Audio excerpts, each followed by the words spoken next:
ফুলপুরে কৃষকের সোনালী স্বপ্ন এখন পানির নিচে। ফয়জুর রহমান, ফুলপুর ময়মনসিংহ প্রতিনিধি জানাচ্ছেন বিস্তারিত।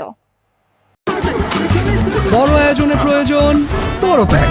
রুচি চানাচুর 300 গ্রাম ও 500 গ্রামের ফ্যামিলি প্যাক, এক প্যাকে পুরো পরিবার। ফুলপুরে কৃষকের সোনালী স্বপ্ন এখন পানির নিচে। ফয়জুর রহমান, ফুলপুর ময়মনসিংহ প্রতিনিধি। ময়মনসিংহের ফুলপুর উপজেলার সিংহশর ইউনিয়নের বড়পুটিয়া গ্রামের চাকুয়া বিল এলাকায় টানা বৃষ্টির কারণে জলাবদ্ধতা সৃষ্টি হয়ে শতাধিক কৃষকের প্রায় 3000 মণ ধান পানির নিচে তলিয়ে গেছে। এতে চরম দিশেহারা হয়ে পড়েছেন স্থানীয় কৃষকেরা। স্থানীয় সূত্রে জানা গেছে, গত কয়েকদিনের টানা ভারী বর্ষণের ফলে ওই বিল এলাকায় পানি দ্রুত জমে যায়, কিন্তু পর্যাপ্ত পানি নিষ্কাশন ব্যবস্থার অভাবে জমে থাকা পানি নেমে যেতে পারেনি। এর ফলে প্রায় 30 একর জমির পাকা ও আধা পাকা ধান পানির নিচে ডুবে গেছে।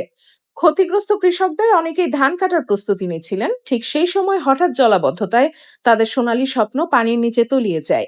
এতে করে তাদের সারা বছরের পরিশ্রম ও বিনিয়োগ মারাত্মক ক্ষতির মুখে পড়েছে। কৃষক সাইফুল ইসলাম বলেন, প্রায় 30 একর জমির 3000 থেকে 4000 মণ ধান পানির নিচে তলিয়ে গেছে। এই ধানই ছিল আমাদের বছরের একমাত্র ভরসা। ঋণ করে চাষ করেছি, এখন সব পানির নিচে। কিভাবে সংসার চালাবো বুঝতে পারছি না।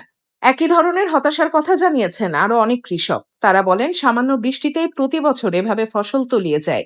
স্থায়ী পানি নিষ্কাশন ব্যবস্থা না থাকায় তারা দীর্ঘদিন ধরে এ সমস্যার সম্মুখীন হচ্ছেন।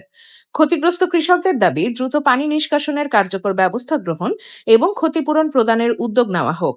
তারা আশা করছেন উপজেলা প্রশাসন ও স্থানীয় সংসদ সদস্য বিষয়টি গুরুত্ব দিয়ে দেখবেন এবং স্থায়ী সমাধানে প্রয়োজনীয় পদক্ষেপ নেবেন।